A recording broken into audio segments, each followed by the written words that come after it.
BJP ने जारी किया कैंडिडेटों का लिस्ट। हालांकि बीजेपी का 5वां कैंडिडेट लिस्ट आ चुका है। 5वें लिस्ट में भी पावर स्टार पवन सिंह का कोई नाम नहीं है। हालांकि कुछ कैंडिडेट जो पहले से हैं वो चेंज हो गए हैं।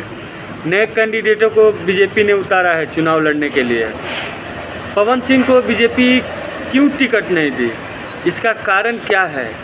आप लोग पहले ये कैंडिडेट का लिस्ट देखिए। हम बता देना चाहते हैं कि पावर स्टार पवन सिंह इतना दिन से बीजेपी के लिए मेहनत कर रहे हैं, गाने गा रहे हैं, सब कुछ कर रहे हैं, फिर भी BJP power star Pawan Singh को टिकट नहीं दे रही है।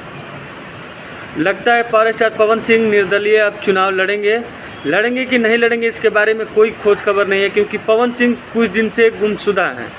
ना पब्लिक में आ रहे हैं, ना कुछ बता रहे हैं, पब्लिक के पास भी नहीं, ना गाने आ रहे हैं उनका, ना कुछ भी आ रहा पावर स्टार पवन सिंह की तरफ से।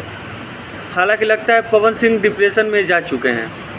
हम ऐसा क्यों कह रहे हैं? क्योंकि पवन सिंह कहीं पे भी दिखाई नहीं दे रहे हैं। अपने फैमिली के साथ कुछ वीडियो में दिखाई दे रहे हैं। ऐसे कोई जगह में उनका कोई अब चर्चा नहीं है पावर स्टार पवन सिंह का। मुझे तो नहीं लगता कि पावर स्टार पवन सिंह अब चुनाव लड़ेंगे।